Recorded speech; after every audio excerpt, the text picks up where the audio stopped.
नानक कचड़िया स्यो तोड़, ढूंढ सज्जन संत पक्या। ओए जीवन दे विछुड़ है, ओए मोया ना जाही छोड़। फिरत फिरत प्रभ आया, परया तो सरनाय। नानक की प्रभ बेनती, अपनी भगति लाए।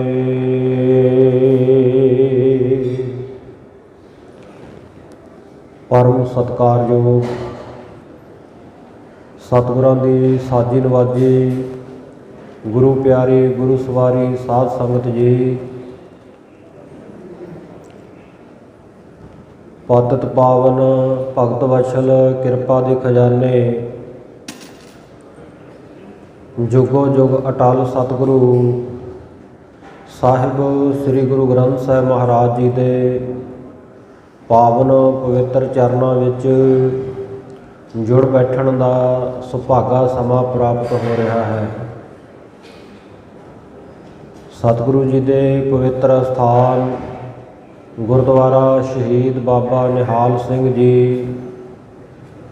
तथा संत बाबा हरनाम सिंह जी का जो तप स्थान गुरुद्वारा शहीदा नगर तलन विखे आप जी निता प्रति देशों विदेशों तो पहुँच के गुरु चरणों में हाज़रियाँ भरते हो और आप सारे गुरु चरणों के जाचक बन के मंगते बन के गुरु के दर तो दाता मंगते हाँ। जो सानू चाहिदा है वो गुरु चरणों में आके अरदास करते हाँ। सतगुरां दा हुक्म भी है, जीव की बिरथा होए सो गुर पह अरदास कर। जिहड़ी तेरे मन की भावना है, जो तेरे मन की इच्छा है, हे गुरु के सिखा तू गुरु के चरणों में आके अरदास करके कह। किसी होर दर दे उत्ते नहीं जाना, सगल द्वार को छाड़ के गहियो तुहारो द्वार। बाहें गहे की लाज आस, गोबिंद दास तुहार। ये भावना मन दे विच होनी चाहिए है। जदों ऐसी शुद्ध भावना करके होर दरां दीआं आसां छड्ड के इक्को दर दे बन जावांगे तो उस वेले गुरमुख प्यारिओ सतगुरु सच्चे पातशाह साडी भावना नूं फल लाउंदे। गरीब नवाज सच्चे पातशाह किरपा करन, जिन्ने आप जी गुरु चरणों में अरदासां बेनतियां कर करा रहे हो, सतगुरु सब दियां मनोभावनावां नूं गुरमत अनुसार संपूर्ण कर। जिहड़ियां अरदासां लैके गुरु चरणों में आए हो, सतगुरु सच्चे पातशाह जी सब दियां बेनतियां नूं प्रवान करके दरों घरों खुशियां बख्शिश करन।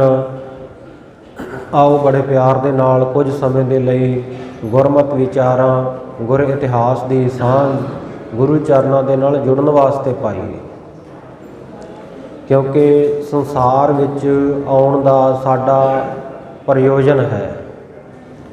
बिना काम तो, बिना किसी प्रयोजन तो, बिना किसी उद्देश तो, बिना किसी एम तो कोई भी मनुख किते जांदा नहीं है। इस संसार विच आए हाँ तो इत्थे आउण दा भी एक कारण है। कई बार सानू चेते नहीं हुंदा वो कारण, तो फिर असी गुरु तो पुछते हैं, हे गुरु महाराज असी इस संसार विच की करन वास्ते आए हाँ। तो सतगुरु सच्चे पातशाह जी दसदे हन, आयो सुनन पढ़न कौ बाणी, पर कर की रहा मनुख नाम विसार। लगह अन लालच बिरथा जन्म प्राण। आया तो इस संसार दे विच गुरु की बाणी पढ़न वास्ते सी, नाम जपण वास्ते सी, महापुरुषों के वचन सरवण करके उन्हां नूं मन के हिरदे विच कमाउण वास्ते आया सी। पर हालत की हुई, परमेश्वर का नाम विसार दिता। सिर्फ उहदियां दातां प्यारियां रह गईयां। दात प्यारी विसरिया दातारा, जाणै नाही मरण विचारा। दातां विच ऐसा उलझिया कि खालसा जी वो दातां देण वाले दाते नूं ही भुल गया। वो दाता जिहड़ा इक्को ही दाता है, ਉਹ ਤੋਂ ਬਿਨਾਂ ਹੋਰ ਕੋਈ ਸਾਨੂੰ ਦਾਤਾਂ ਦੇ ਨਹੀਂ ਸਕਦਾ। ਦੱਦਾ ਦਾਤਾ ਏਕ ਹੈ, ਸਭ ਕੋ ਦੇਵਨਹਾਰ। ਦੇਂਦੇ ਟੋਟ ਨਾ ਆਵਈ, ਅਗਣਤ ਭਰੇ ਭੰਡਾਰ। ਅਣਗਿਣਤ ਹੀ ਜਿਹਦੇ ਭੰਡਾਰੇ ਭਰੇ ਹੈ, ਕੋਈ ਗਿਣਤੀ ਨਹੀਂ, ਮਿਣਤੀ ਨਹੀਂ। ਕਿੰਨੀਆਂ ਕੁ ਦਾਤਾਂ। ਔਰ ਪਰਮੇਸ਼ਰ ਤਾਂ ਆਪਣੇ ਪਿਆਰਿਆਂ ਨੂੰ ਗੁਰਬਾਣੀ ਕਹਿੰਦੀ ਸਤ ਸੰਗਤ ਜੀ ਇਉਂ ਉਡੀਕਦਾ ਸਭ ਨਿਧਾਨ, 10 ਅਸ਼ਟ ਸਿਧਾਨ, ਠਾਕੁਰ ਕਰ ਤਲ ਧਰਿਆ। ਕਿ ਮੇਰੇ ਪਿਆਰਿਆਂ ਨੂੰ ਦਾਤਾਂ ਦੇਣ ਲੱਗਿਆਂ ਕਿਤੇ ਮੈਨੂੰ ਦੇਰੀ ਨਾ ਹੋ ਜਾਵੇ। ਉਹ ਦਾਤਾਂ ਕੱਢ ਕੇ ਕਰ ਨਾਮ ਹੱਥ ਦਾ ਅਤੇ ਤਲ ਨਾਮ ਹੈ ਤਲੀ ਦਾ। ਹੱਥ ਦੀ ਹਥੇਲੀ ਉੱਤੇ ਰੱਖੀ ਬੈਠਾ ਪਰਮੇਸ਼ਰ ਵੀ ਆ ਕੇ ਮੇਰੇ ਕੋਲੋਂ ਮੰਗਦਾ ਸਹੀ। ਦਾਤਾਂ ਦੇਣ ਵਾਲਾ ਪਹਿਲਾਂ ਹੀ ਤਿਆਰ ਹੈ, ਪਰ ਅਸੀਂ ਦਾਤਾਂ ਲੈਣ ਵਾਲੇ ਉਹ ਦਾਤੇ ਨੂੰ ਵਿਸਾਰ ਦਿੰਦੇ ਹਾਂ। ਖਾਣਾ ਪੀਣਾ ਹੱਸਣਾ ਸੌਣਾ ਵਿਸਰ ਗਿਆ ਹੈ ਮਰਨਾ।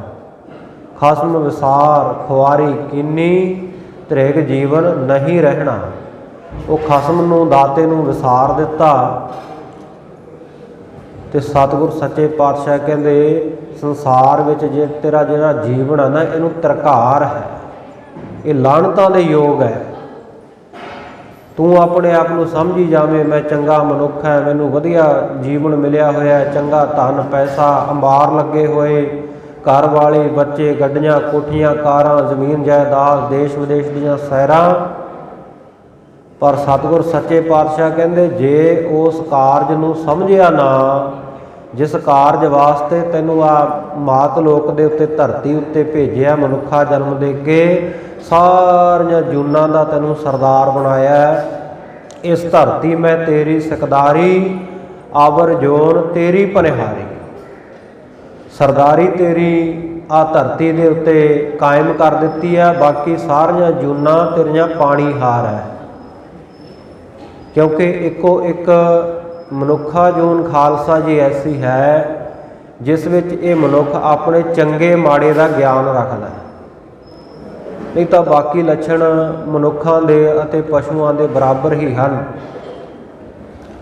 ਜੇ ਮਨੁੱਖਾਂ ਦੇ ਵਿੱਚ ਮਨੁੱਖਾ ਤਵ ਨਹੀਂ ਹੈ, ਇਨਸਾਨ ਵਿੱਚ ਇਨਸਾਨੀਅਤ ਨਹੀਂ ਹੈ, ਬੰਦੇ ਵਿੱਚ ਬੰਦਗੀ ਨਹੀਂ ਹੈ, ਤੋ ਸਤਿਗੁਰ ਸੱਚੇ ਪਾਤਸ਼ਾਹ ਜੀ ਦੇ ਪਿਆਰਿਆਂ ਦੇ ਬਚਨ ਔਰ ਗੁਰਬਾਣੀ ਦਾ ਵੀ ਬਚਨ ਹੈ, ਕਰਤੂਤ ਪਸ਼ੂ ਕੀ ਮਾਨਸ ਜਾਤ, ਲੋਕ ਵਿਚਾਰਾ ਕਰੈ ਦਿਨ ਰਾਤ।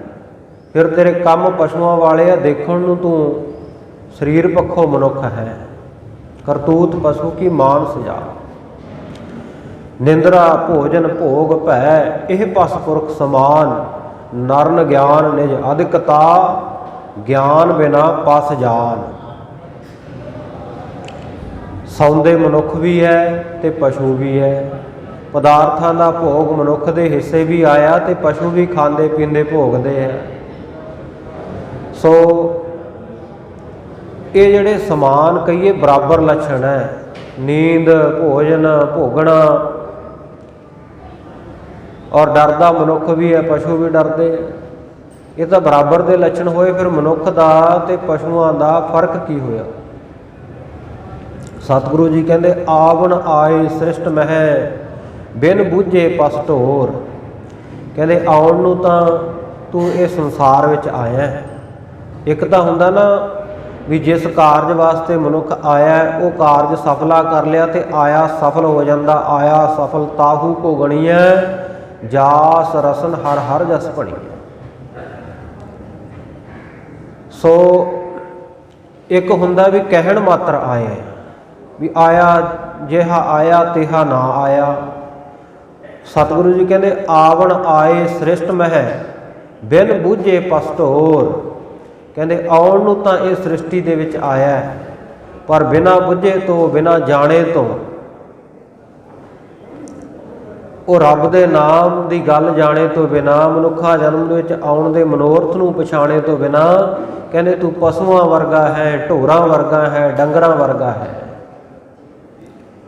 ਸਤਿਗੁਰੂ ਨਾਨਕ ਦੇਵ ਮਹਾਰਾਜ ਸੱਚੇ ਪਾਤਸ਼ਾਹ ਜੀ, ਗੁਰੂ ਨਾਨਕ ਦਾ ਘਰ ਐਸਾ ਹੈ ਜਿਨ੍ਹਾਂ ਨੇ ਮਹਾਨ ਕਿਰਪਾ ਕੀਤੀ। ਅਕਾਲ ਪੁਰਖ ਵਾਹਿਗੁਰੂ ਗੁਰੂ ਨਾਨਕ ਸਾਹਿਬ ਜੀ ਦੇ ਸਰੂਪ ਦੇ ਵਿੱਚ ਇਸ ਧਰਤੀ ਦੇ ਉੱਤੇ, ਮਾਤ ਲੋਕ ਦੇ ਉੱਤੇ ਆ ਸਾਡੇ ਵਰਗੇ ਪਾਪੀਆਂ ਨੂੰ ਤਾਰਨ ਦੇ ਲਈ ਆਏ।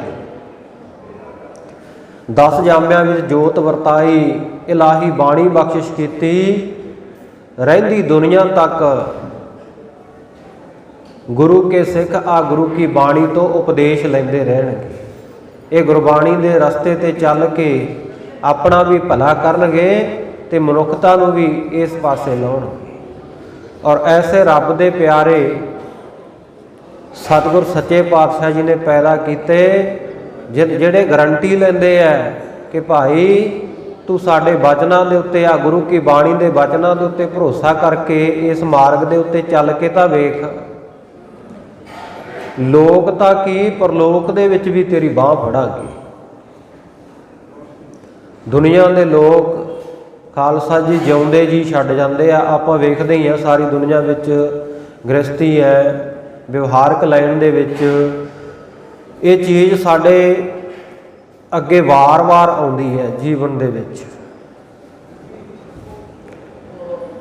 ਕਿ ਜਿਹੜੇ ਰਿਸ਼ਤੇਦਾਰਾਂ, ਸਕੇ ਸੰਬੰਧੀਆਂ, ਇੱਥੋਂ ਤੱਕ ਕਿ ਘਰ ਪਰਿਵਾਰ ਦੇ ਵਾਸਤੇ ਮਨੁੱਖ ਬਹੁਤ ਪਾਪੜ ਵੇਲਦਾ ਹੈ, ਬੜੀਆਂ ਮਿਹਨਤਾਂ ਮੁਸ਼ੱਕਤਾਂ ਕਰਦਾ। ਮਿਹਨਤ ਮੁਸ਼ੱਕਤ ਨੂੰ ਵੀ ਛੱਡੋ, ਕਿਸੇ ਦਾ ਗਲਾ ਕੱਟਣ ਤੋਂ, ਕਿਸੇ ਦਾ ਹੱਕ ਮਾਰਨ ਤੋਂ ਵੀ ਗੁਰੇਜ਼ ਨਹੀਂ ਕਰਦਾ। ਪਰ ਕੀ ਉਹ ਪਰਲੋਕ ਵਿੱਚ ਸਾਥ ਦੇ ਦੇਣਗੇ? ਨਹੀਂ ਭਾਈ, ਉਹ ਤੇ ਜਿਉਂਦਿਆਂ ਨੂੰ ਛੱਡ ਜਾਂਦੇ ਆ। ਜਿਉਂਦੇ ਜੀ ਇੱਥੇ ਕੋਈ ਕਿਸੇ ਨੂੰ ਪੁੱਛਦਾ ਨਹੀਂ।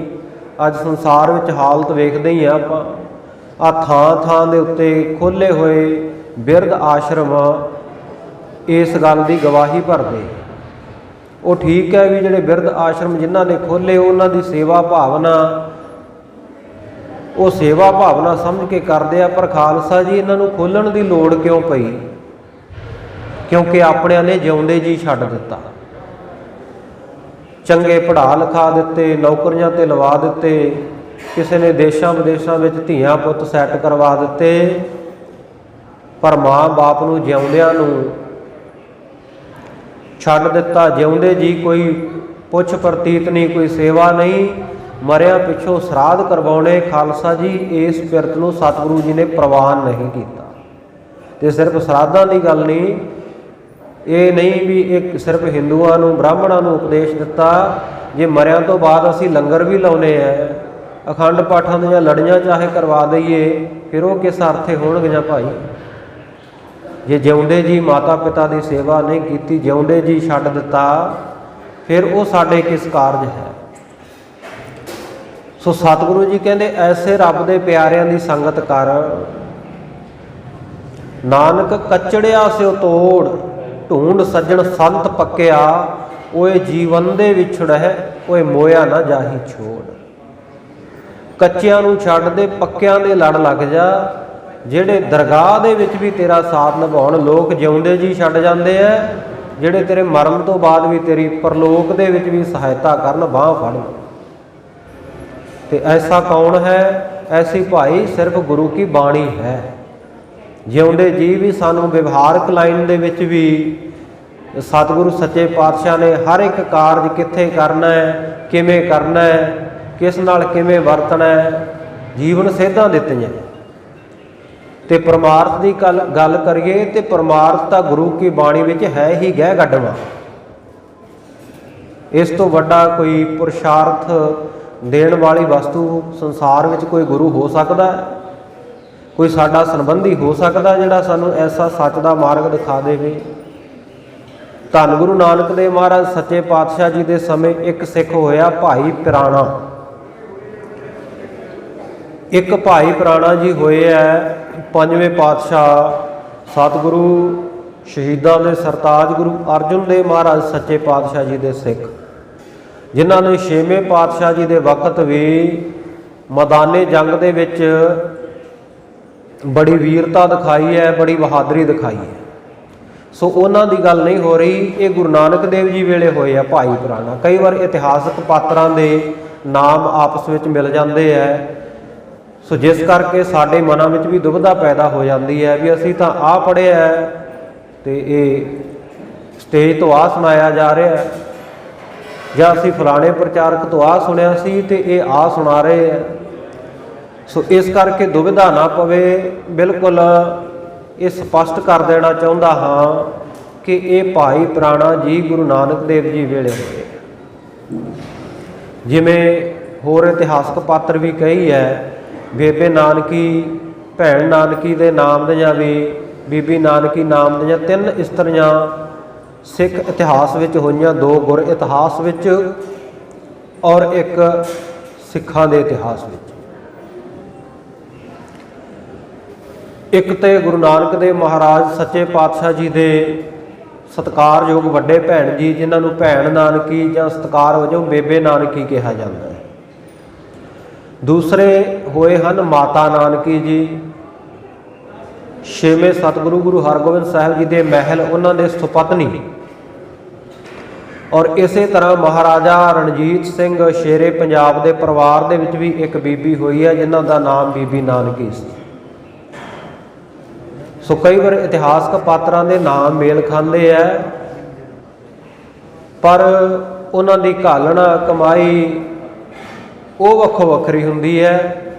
सो इस करके भाई प्राणा जी ये 2 होए, एक 5वें पातशाह 6वें पातशाह दे सिख और एक गुरु नानक देव महाराज सच्चे पातशाह जी वेले। क्योंकि गुरु नानक देव महाराज सच्चे पातशाह ने साध संगत जी इन्ने लोगों नूं तारिया, इन्ने लोगों नूं तारिया है, संसार सागर का इन्ना भला किया है, इन्नियां नूं सीधे रस्ते पाया है कि किसी विद्वान ने बड़ी भावना नाल ये वचन लिखे, तारे गिने जात तेरे तारे ना गनात है। आकाश दे विच, आसमान दे विच, अंबर दे विच जिन्ने तारे है, उन्होंने गिनना, उन्होंने गिनती करना बहुत मुश्किल बात है। पर कहते कोई तरीका ऐसा बन जाए भी उन्होंने गिनती हो जाए। आकाश के तारियां नूं गिनिया जा सकता है, पर जिन्ने सतगुरु नानक देव महाराज सच्चे पातशाह ने आ नाम बाणी का छिट्टा दे के तार दिते ना, उन्होंने गिनती नहीं हो सकती। तारे गिने जात तेरे तारे ना गणात है। ये जिन्नियां नूं तारिया उन्हां दे विचों सतगुरु जी का एक अनिन सिख भाई प्राणा जी, ये पहला शाहूकार सी, बड़ी जमीन जायदाद धन दौलत के अंबार और हर हीले वसीले दे नाल इन्हें माया एकत्र करनी अपने घर परिवार वास्ते। चाहे ठगी करनी पवे, बेईमानी करनी पवे, जिहड़ा मर्जी तरीका अपनाउणा पवे, इन्हें माया बहुत एकत्र की। सतगुरु नानक देव महाराज सच्चे पातशाह जी आए तो वड्डियां भागां दे नाल कोई पूर्वला कर्म जागया, इनू सतगुरु जी दे दीदार हो गए। क्योंकि गुरु दे दर्शन एवें नहीं हुंदे भाई। सतगुरु सच्चे पातशाह जदों किरपा करते हैं, साडा पूर्वला बीजिया होया कोई पुण्य फल जिहड़ा वो प्रगट हो जाता ना, उस वेले सानू साध संगत दे, रब दे प्यारिਆਂ दे ते गुरु साहब दे दर्शन हुंदे। असीं घरां विच तां नित्ता प्रति रहिंदे आ, पर जिस दिन पूर्वले कर्म ने कोई झलक विखा दित्ती, जाग पिया, उस दिन साडा मूँह गुरु घर वाल हुंदा।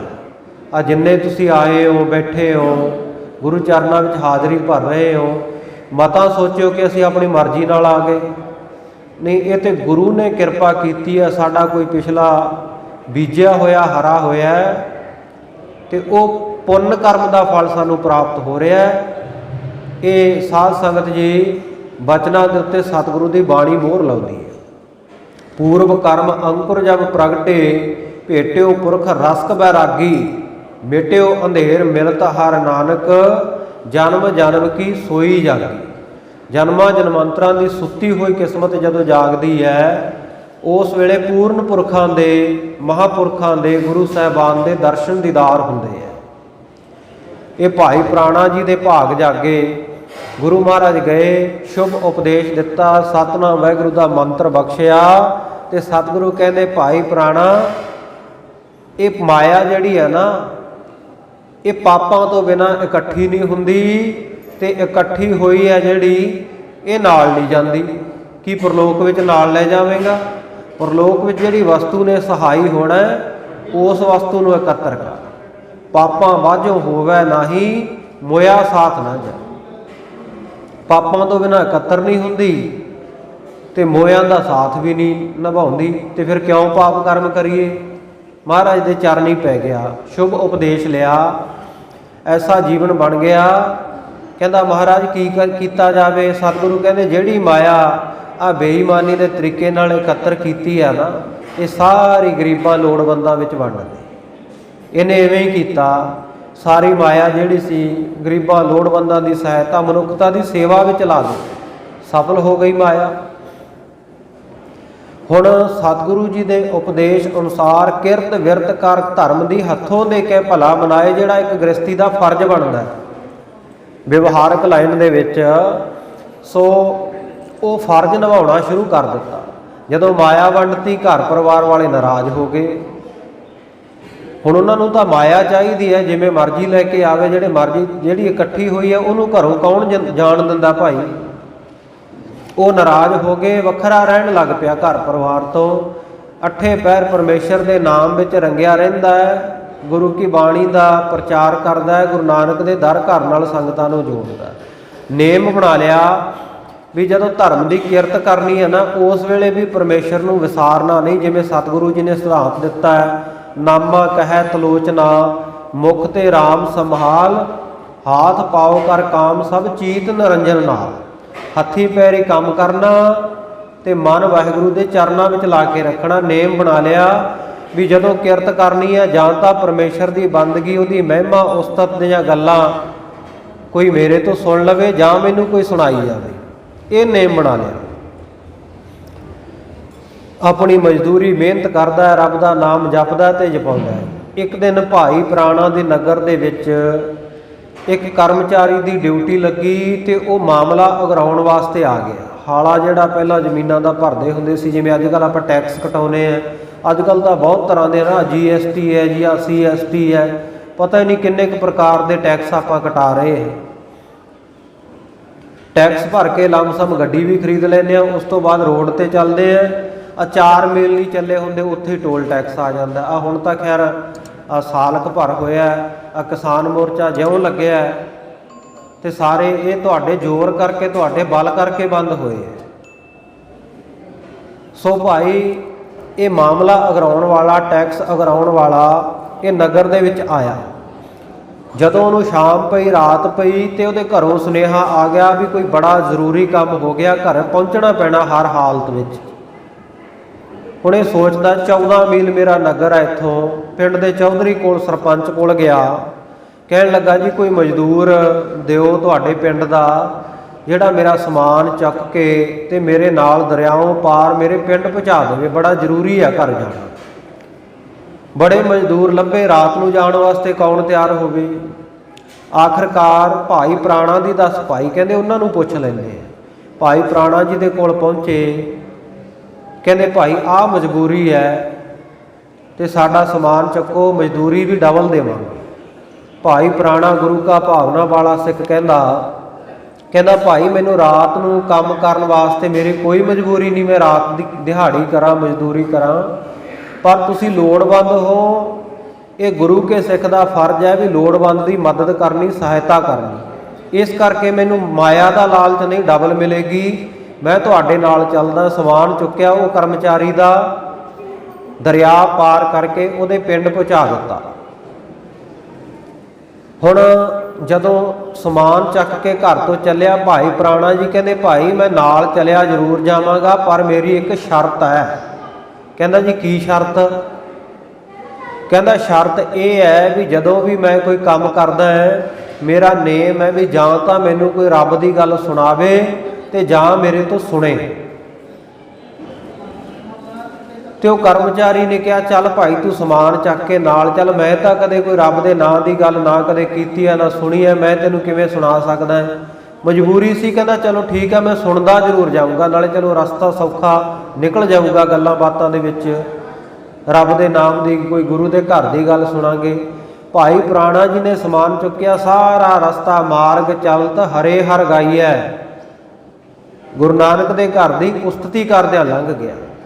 ਤੇ ਭਾਈ ਸਾਡਾ ਵੀ ਫਰਜ਼ ਬਣਦਾ, ਅਸੀਂ ਘਰ ਤੋਂ ਗੁਰੂ ਘਰ ਚੱਲੀਏ, ਗੁਰੂ ਘਰ ਤੋਂ ਘਰ ਨੂੰ ਚੱਲੀਏ, ਜਾਂ ਕਿਸੇ ਹੋਰ ਕਾਰਜ ਵਾਸਤੇ ਘਰ ਤੋਂ ਨਿਕਲਦੇ ਐ ਰਸਤੇ ਵਿੱਚ ਜਾਂਦਿਆਂ ਜੇ ਤਾਂ ਕੋਈ ਸੰਗੀ ਸਾਥੀ ਮਿਲ ਜਾਏ ਤੇ ਉਹਦੇ ਨਾਲ ਗੁਰੂ ਨਾਨਕ ਦੇ ਘਰ ਦੀ ਗੱਲਬਾਤ ਚਲਾਈਏ।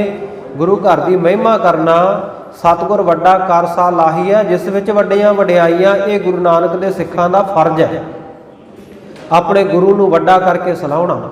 ਤੇ ਇਹ ਨਹੀਂ ਕਿ ਗੁਰੂ ਨੂੰ ਅਸੀਂ ਬਿਨਾਂ ਗੱਲੋਂ ਵੱਡਾ ਕਰਕੇ ਸਲਾਹ ਰਹੇ ਹਾਂ। ਸਤਿਗੁਰੂ ਨਾਨਕ ਤਾਂ ਹੈ ਹੀ ਵੱਡੇ ਹੈ, ਸਭ ਤੋਂ ਵੱਡਾ ਸਤਿਗੁਰੂ ਨਾਨਕ ਜਿਨ ਕਲ ਰਾਖੀ ਮੇਰੀ। ਇਹ ਅਸੀਂ ਸਤਿਗੁਰੂ ਦੀ ਉਸਤਤ ਇਸ ਕਰਕੇ ਨਹੀਂ ਕਰਨੀ ਵੀ ਸਾਡੇ ਕਹਿਣ ਤੇ ਉਹਨੇ ਵੱਡਾ ਹੋ ਜਾਣਾ ਜਾਂ ਉਹਦੀ ਵਡਿਆਈ ਪ੍ਰਗਟ ਹੋਣੀ ਹੈ।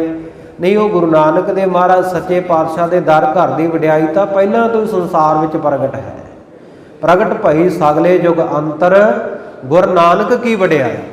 ਗੁਰੂ ਨਾਨਕ ਦੇ ਘਰ ਦੀ ਵਡਿਆਈ ਇਹ ਸਾਧ ਸੰਗਤ ਜੀ ਕਿਸੇ ਪ੍ਰਾਪੇ ਗੰਡੇ ਦੀ, ਕਿਸੇ ਪਬਲਿਸਿਟੀ ਦੀ, ਕਿਸੇ ਪ੍ਰਚਾਰ ਦੀ ਮੁਤਾਜ ਨਹੀਂ ਹੈ।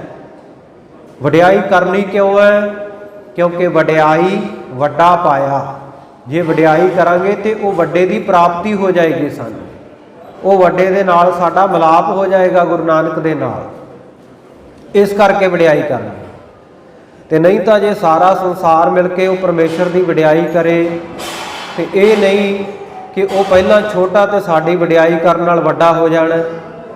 ਤੇ ਜੇ ਇਸ ਤੋਂ ਵਿਪਰੀਤ ਐਸਾ ਹੋਵੇ ਕਿ ਸਾਰਾ ਸੰਸਾਰ ਉਹਦੀ ਨਿੰਦਿਆ ਕਰਨ ਲੱਗ ਜਾਵੇ, ਤੇ ਐਸਾ ਵੀ ਨਹੀਂ ਹੈ ਖਾਲਸਾ ਜੀ ਕਿ ਉਹ ਪਰਮੇਸ਼ਰ ਵੱਡਾ ਤੇ ਉਹਨੇ ਸਾਡਾ ਛੋਟਾ ਕਹਿਣ ਨਾਲ, ਸਾਡੇ ਨਿੰਦਿਆ ਕਰਨ ਨਾਲ ਉਹਨੇ ਛੋਟਾ ਹੋ ਜਾਣਾ। ਸਤਿਗੁਰੂ ਜੀ ਬਾਣੀ ਵਿੱਚ ਕਹਿੰਦੇ ਨੇ, ਜੇ ਸਭ ਮਿਲ ਕੇ ਆਖਣ ਪਾਹੇ ਵੱਡਾ ਨਾ ਹੋਵੇ ਘਾਟ ਨਾ ਜਾਏ। ਜਿਵੇਂ ਜਮਾਂ ਕੇ ਵਿਖੇ ਸਮਸਤ ਏਕ ਜੋਤ ਹੈ, ਨਾ ਘਾਟ ਹੈ ਨਾ ਬਾੜ ਹੈ, ਨਾ ਘਾਟ ਬਾਦ ਹੋ।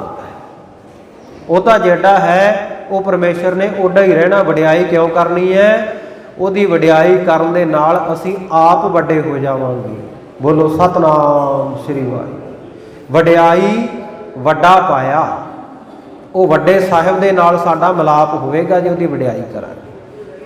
ਇਹ ਗੁਰੂ ਨਾਨਕ ਦਾ ਸਿੱਖ ਭਾਈ ਪਿਰਾਣਾ ਰਸਤੇ ਵਿੱਚ ਜਾ ਰਿਹਾ, ਉਸਤਤੀ ਕਰਦਿਆ ਗਿਆ ਗੁਰੂ ਨਾਨਕ ਦੇ ਮਹਾਰਾਜ ਦੇ ਦਰ ਘਰ ਦੀ। ਕਰਮਚਾਰੀ ਸੁਣਦਾ ਗਿਆ। ਰਾਤ ਪੈ ਗਈ ਬਹੁਤ ਜ਼ਿਆਦਾ, ਅੱਧੀ ਰਾਤ, ਤੇ ਆਖਿਆ ਵੀ ਹੁਣ ਮੁੜਨ ਦਾ ਵਕਤ ਨਹੀਂ।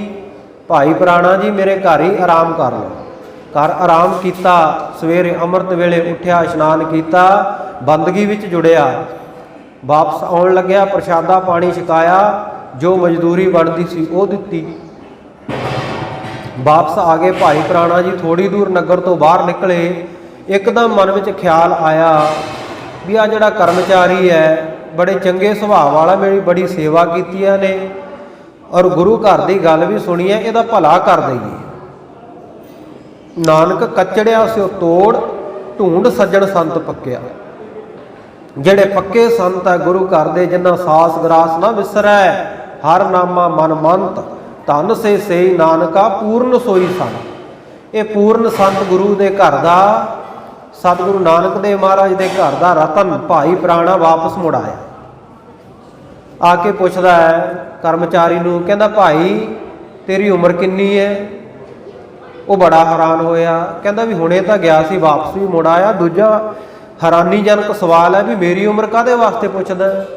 ਕਹਿੰਦਾ ਜੀ ਸਵਾਲ ਬੜਾ ਹੈਰਾਨੀ ਭਰਿਆ, ਪਰ ਮੇਰੀ ਉਮਰ 60 ਸਾਲ ਹੈ। ਬ੍ਰਹਮ ਗਿਆਨੀ ਗੁਰੂ ਕਾ ਸਿੱਖ ਅੰਤਰਯਾਮਤਾ ਦੇ ਨਾਲ ਵੇਖਿਆ, ਅੱਜ ਤੱਕ ਇਹਦੀ ਕਦੇ ਪਰਮੇਸ਼ਰ ਦੀ ਦਰਗਾਹ ਵਿੱਚ ਹਾਜ਼ਰੀ ਨਹੀਂ ਲੱਗੀ। ਉਮਰ ਦੇ 60 ਸਾਲ ਬੀਤ ਗਏ, ਪਰ ਗੈਰ ਹਾਜ਼ਰੀ ਰਿਹਾ ਪਰਮੇਸ਼ਰ ਦੇ ਦਰ ਤੋਂ, ਕਦੇ ਹਾਜ਼ਰੀ ਲਵਾਈ ਨਹੀਂ। ਕਹਿਣ ਲੱਗਾ ਭਾਈ ਆ ਤੇਰੀ ਹਾਜ਼ਰੀ ਨਹੀਂ ਕਦੇ ਲੱਗੀ, ਸਿਰਫ ਰਾਤ ਦਾ ਜਿਹੜਾ ਆਪਾਂ ਰਸਤੇ ਵਿੱਚ ਆਏ ਆ, ਇੰਨੀ ਕੁ ਤੇਰੀ ਜਿਹੜੀ ਰਾਤ ਦੀਆਂ ਇਹ 4 ਪਹਿਰ ਜਿਹੜੇ 2-4 ਘੜੀਆਂ ਲੰਘੀਆਂ, ਇਹ ਪਰਮੇਸ਼ਰ ਦੇ ਦਰ ਤੇਰੀ ਹਾਜ਼ਰੀ ਲੱਗੀ ਹੈ। ਕਹਿੰਦਾ ਅੱਜ ਤੋਂ 8ਵੇਂ ਦਿਨ ਤੇਰੀ ਹੋ ਜਾਣੀ ਹੈ ਮੌਤ, ਤੇ ਤੂੰ ਮੇਰਾ ਕੁਝ ਸਮਾਂ ਸੰਗਤ ਕੀਤੀ ਹੈ, ਗੁਰੂ ਨਾਨਕ ਦੇ ਘਰ ਦੀ ਗੱਲ ਸੁਣੀ ਹੈ, ਤੇਰਾ ਭਲਾ ਕਰਨਾ ਚਾਹੁੰਦੇ ਆ। ਜਦੋਂ ਤੂੰ ਧਰਮ ਰਾਜੇ ਦੀ ਦਰਗਾਹ ਵਿੱਚ ਜਾਵੇਂਗਾ ਨਾ, ਉਸ ਵੇਲੇ ਤੈਨੂੰ ਪੁੱਛਿਆ ਜਾਵੇਗਾ ਵੀ ਸਾਰੀ ਉਮਰ ਤੇਰੀ ਪਰਮੇਸ਼ਰ ਦੇ ਦਰੋਂ ਗੈਰ ਹਾਜ਼ਰ ਹੋਏ ਦੀ ਲੰਘੀ ਹੈ, ਉਹਦਾ ਕਰਕੇ ਤੈਨੂੰ ਨਰਕਾਂ ਵਿੱਚ ਭੇਜਿਆ ਜਾਣਾ ਹੈ। ਤੇ ਜਿਹੜੀ 4 ਘੜੀਆਂ ਤੂੰ ਸੰਗਤ ਕੀਤੀ ਹੈ, ਕਬੀਰ ਏਕ ਘੜੀ ਆਧੀ ਘੜੀ ਆਧੀ ਹੁੰਤੇ ਆਦ, ਭਗਤਨ ਸੇਤੀ ਗੋਸ਼ਟੇ ਜੋ ਕੀਨੇ ਸੋ ਲਾ। ਰੱਬ ਦੇ ਪਿਆਰਿਆਂ ਦੇ ਨਾਲ ਜਿਹੜੀ ਵਿਚਾਰ ਚਰਚਾ ਪਰਮੇਸ਼ਰ ਦੇ ਨਾਮ ਦੀ ਹੋਗੀ, ਉਹਦਾ ਲਾਭ ਤੈਨੂੰ ਉੱਥੇ ਮਿਲਣਾ ਦਰਗਾਹ ਦੇ ਵਿੱਚ। ਕਹਿੰਦੇ ਜਦੋਂ ਉਹਨਾਂ ਨੇ ਪੁੱਛਿਆ ਤਾਂ ਉਸ ਵੇਲੇ ਤੂੰ ਇਹ ਕਹਿ ਦੇਈਂ ਵੀ ਜਿਹੜੀ ਮੈਂ 4 ਘੜੀ ਸੰਗਤ ਕੀਤੀ ਆ ਉਹਦਾ ਫਲ ਮੈਨੂੰ ਪਹਿਲਾਂ ਦੇ ਦਿਓ। ਕਹਿੰਦਾ ਜੀ ਠੀਕ ਆ। ਸਤਬਚਨ ਬੜਾ ਡਰ ਗਿਆ ਜਦੋਂ ਮੌਤ ਦਾ ਨਾਮ ਸੁਣਿਆ ਵੀ 8ਵੇਂ ਦਿਨ ਮਰ ਜਾਣਾ। ਮਰਨ ਤੋਂ ਕੌਣ ਨਹੀਂ ਡਰਦਾ ਭਾਈ, ਮਰਨ ਨਾ ਭਾਇਆ, ਕਿਸੇ ਨੂੰ ਵੀ ਮਰਨਾ ਚੰਗਾ ਨਹੀਂ ਲੱਗਦਾ। ਸੋ ਮਰਨਾ ਕੋਈ ਨਹੀਂ ਚਾਹੁੰਦਾ, ਜੀਵਿਆ ਲੋੜ ਹੈ ਸਭ ਕੋਏ, ਜਿਉਣਾ ਸਭ ਚਾਹੁੰਦੇ ਹੈ। ਜਦੋਂ ਇਹ ਆਖਿਆ ਤੇ ਆਖਿਆ ਹੁਣ ਮੇਰਾ ਬਣੇਗਾ ਕੀ ਫਿਰ ਉਸ ਤੋਂ ਬਾਅਦ? ਗੁਰੂ ਕਾ ਸਿੱਖ ਭਾਈ ਪ੍ਰਾਣਾ ਕਹਿੰਦਾ ਭਾਈ ਅੱਜ ਤੋਂ ਤੀਜੇ ਦਿਨ ਮੈਂ ਸਰੀਰ ਛੱਡ ਜਾਣਾ, ਤੇਰੇ ਨਾਲ ਉਹ ਪਰਲੋਕ ਦੇ ਵਿੱਚ ਮੇਲਾ ਹੋਵੇਗਾ। ਬਸ ਤੂੰ ਆਹ ਗੱਲ ਚੇਤੇ ਰੱਖੀ ਜਿਹੜੀ ਤੈਨੂੰ ਕਹਿ ਦਿੱਤੀ ਹੈ ਵੀ 4 ਘੜੀਆਂ ਸੰਗਤ ਦਾ ਫਲ ਪਹਿਲਾਂ ਮੰਗਦੀ। ਸੰਗਤ ਜੀ ਇੱਧਰ ਭਾਈ ਪ੍ਰਾਣਾ ਜੀ ਤੀਜੇ ਦਿਨ ਸਰੀਰ ਛੱਡ ਗਏ, ਸੱਚਖੰਡ ਪਹੁੰਚ ਗਏ, ਗੁਰਪੁਰੀ ਸੁਧਾ ਗਏ। ਤੇ ਉਧਰ 8ਵੇਂ ਦਿਨ ਇਹ ਜਿਹੜਾ ਕਰਮਚਾਰੀ ਸੀ ਉਹਦੀ ਮੌਤ ਹੋ ਗਈ। ਜਮਦੂਤ ਇਹਨੂੰ ਲੈ ਗਏ, ਧਰਮਰਾਜੇ ਅੱਗੇ ਪੇਸ਼ ਕੀਤਾ। ਧਰਮਰਾਏ ਜਬ ਲੇਖਾ ਮੰਗੈ ਕਿਆ ਮੁਖ ਲੈ ਕੇ ਜਾਹੇਗਾ। ਜਦੋਂ ਇਹਦਾ ਲੇਖਾ ਵਿਚਾਰਿਆ ਪੜ੍ਹਿਆ, ਕਹਿੰਦੇ ਭਾਈ ਸਾਰੀ ਉਮਰ ਗੈਰ ਹਾਜ਼ਰੀ ਵਿੱਚ ਹੀ ਲੰਘ ਗਈ ਤੇ ਤੂੰ ਹੁਣ ਦੱਸ ਤੈਨੂੰ ਪਹਿਲਾਂ ਨਰਕਾਂ ਵਿੱਚ ਭੇਜੀਏ ਤੇ ਜਾਂ 4 ਘੜੀਆਂ ਸੰਗਤ ਦਾ ਫਲ ਤੂੰ ਪਹਿਲਾਂ ਪ੍ਰਾਪਤ ਕਰਨਾ ਹੈ। ਕਹਿਣ ਲੱਗਾ ਕਿ ਆ 4 ਘੜੀਆਂ ਸੰਗਤ ਦਾ ਫਲ ਮੈਨੂੰ ਪਹਿਲਾਂ ਦੇ ਦਿਓ। ਚੇਤੇ ਸਨ ਭਾਈ ਪ੍ਰਾਣਾ ਜੀ ਦੇ ਬਚਨ। ਸੋ ਜਦੋਂ ਆਖਿਆ ਵੀ ਧਰਮ ਰਾਜਾ ਕਹਿੰਦਾ ਦੂਤਾਂ ਨੂੰ ਵੀ ਇਹਨੂੰ ਆ ਪ੍ਰਮਾਤਮਾ ਦੀ ਦਰਗਾਹ ਵਿੱਚ ਲੈ ਜਾਓ, ਇਹਨੂੰ ਇਹਦੇ ਜਿਹੜੀ ਭਗਤੀ ਕੀਤੀ ਹੈ 4 ਘੜੀਆਂ ਸੰਗਤ ਕੀਤੀ ਹੈ ਉਹਦਾ ਫਲ। ਪਰ ਕਹਿੰਦਾ ਚੇਤੇ ਰੱਖਿਓ ਤੁਸੀਂ ਦੂਰ ਖੜ ਜਾਣਾ, ਤੁਸੀਂ ਨਹੀਂ ਅੰਦਰ ਜਾਣਾ। ਉਹ ਦੂਰ ਖੜ ਗਏ, ਇਹਨੂੰ ਭੇਜਿਆ। ਜਦੋਂ ਅੰਦਰ ਗਿਆ, ਅੰਦਰ ਭਾਈ ਪ੍ਰਾਣਾ ਜੀ ਮਿਲ ਪਏ, ਗੱਲ ਵੱਕੜੀ ਪਾਈ, ਬੜਾ ਆਦਰ ਸਤਿਕਾਰ। 4 ਘੜੀਆਂ ਜਦੋਂ ਬੀਤੀਆਂ, ਕਹਿੰਦਾ ਜੀ ਮੈਂ ਵਾਪਸ ਚੱਲਿਆ, ਮੇਰੇ ਨਾਲ ਵਚਨ ਕੀਤਾ ਸੀ ਉਹਨਾਂ ਨੇ ਕਿ ਤੈਨੂੰ 4 ਘੜੀਆਂ ਜਿਹੜਾ ਸੰਗਤ ਦਾ ਫਲ ਭੁਗਤਾ ਕੇ ਉਸ ਤੋਂ ਬਾਅਦ ਵਾਪਸੀ ਕਰ ਦੇਣੀ ਹੈ, ਨਹੀਂ ਤਾਂ ਤੈਨੂੰ ਬਹੁਤ ਮਾਰਾ ਕੁੱਟਾਂਗੇ। ਭਾਈ ਪ੍ਰਾਣਾ ਜੀ ਕਹਿੰਦੇ ਭਾਈ ਇੱਥੇ ਹੀ ਬਹਿ ਜਾ, ਇੱਥੇ ਨਹੀਂ ਉਹਨਾਂ ਦੀ ਪਹੁੰਚ। ਕਹਿੰਦਾ ਉਹ ਧਰਮਰਾਜੇ ਕੋਲੇ ਗਏ ਵਾਪਸ, ਕਹਿੰਦੇ ਜੀ ਉਹ ਤਾਂ ਆਇਆ ਨਹੀਂ ਬੰਦਾ। ਧਰਮਰਾਜ ਕਹਿੰਦਾ ਜਾਇਓ ਨਾ ਉੱਥੇ, ਭੁੱਲ ਕੇ ਸਤਿਗੁਰੂ ਦੀ ਬਾਣੀ ਦਾ ਬਚਨ ਹੈ, ਜਹ ਸਾਧੂ ਗੋਬਿੰਦ ਭਜਨ ਕੀਰਤਨ ਨਾਨਕ ਨੀਤ ਨਾ ਹੋ ਨਾ ਤੂੰ ਨਾ ਛੁੱਟ ਹੈ ਨਿਕਟ ਨਾ ਜਾਈਓ ਦੂਤ। ਕਹਿੰਦਾ ਮੈਂ ਵੀ ਨਹੀਂ ਉੱਥੋਂ ਤਾਂ ਛੁੱਟ ਸਕਦਾ, ਤੁਹਾਨੂੰ ਕਿੱਥੋਂ ਛੁਡਾ ਲੂੰ। ਦੂਤੋ ਜਾਇਓ ਨਾ ਉੱਥੇ ਜਿੱਥੇ ਪਰਮੇਸ਼ਰ ਦੀ ਬੰਦਗੀ ਹੁੰਦੀ ਹੈ। ਸੋ ਇਸ ਪ੍ਰਕਾਰ ਭਾਈ ਪ੍ਰਾਣਾ ਜੀ ਨੇ ਜਿਹੜਾ ਜਿਉਂਦੇ ਜੀ ਵੀ ਸਾਥ ਦਿੱਤਾ ਤੇ ਪਰਲੋਕ ਦੇ ਵਿੱਚ ਵੀ ਬਾਹ ਫੜੀ, ਉਹ ਕਰਮਚਾਰੀ ਦੀ। ਸੋ ਐਸੇ ਸਾਧੂਆਂ ਮਹਾਂਪੁਰਸ਼ਾਂ ਦੇ ਚਰਨਾਂ ਦੇ ਨਾਲ, ਉਹਨਾਂ ਦੇ ਬਚਨਾਂ ਦੇ ਨਾਲ, ਗੁਰੂ ਘਰ ਦੇ ਨਾਲ ਜੁੜੀਏ, ਫਿਰ ਸਤਿਗੁਰੂ ਕਿਰਪਾ ਕਰਨੇ, ਲੋਕ ਸੁਖੀਏ ਪਰਲੋਕ ਸੁਹੇਲੇ। ਨਾਨਕ ਹਰ ਪ੍ਰਭ ਆਪੇ ਮੇਲੇ, ਹੋਈਆਂ ਭੁੱਲਾਂ ਦੀ ਖਿਮਾ ਬਖਸ਼ਦੇ ਹੋਏ ਗੱਜ ਵੱਜ ਕੇ ਗੁਰਫਤਿਹ ਦੀ ਸਾਂਝ ਕਰੋ। ਆਖੋ ਜੀ ਵਾਹਿਗੁਰੂ ਜੀ ਕਾ ਖਾਲਸਾ, ਵਾਹਿਗੁਰੂ ਜੀ ਕੀ ਫਤਿਹ।